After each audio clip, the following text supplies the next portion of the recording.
எனக்கும் தேவனுக்கும் முதல்ல என்ன இருந்ததுன்னா பகை இருந்தது. ஆனா இப்ப என்ன இல்லை, என்ன இல்லை, நல்லா சொல்லுங்க.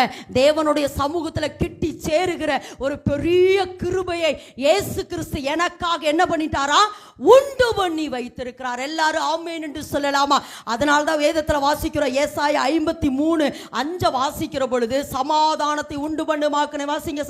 ஏசாயா 53:5, நம்முடைய மீறுதல்களின் நிமித்தம் அவர் காயப்பட்டு நம்முடைய அக்கிரமங்களின் நிமித்தம் அவர் நொறுக்கப்பட்டார், நமக்கு சமாதானத்தை உண்டு பண்ணும் ஆக்கினை, நமக்கு சமாதானத்தை உண்டு பண்ணும் ஆக்கினை என்றால் தண்டனை அவர் மேல் வந்தது. அவர் மேல் அப்படின்னு என்ன அர்த்தம்னா, நான் கஷ்டப்பட்டாலும் பரவாயில்ல, ஏன்னா ஒரு பக்கம் தேவனை சந்தோஷப்படுத்தணும், இன்னொரு பக்கம் நம்மளை தேவனோடு இணைக்க வைக்கணும். இதுதான் தேவனுடைய பெரிய ஒரு திட்டம். அப்போ சமாதானத்தை உண்டு பண்ணுகிற ஆக்கினை அவர் மேல் வந்தது. ஆமென் என்று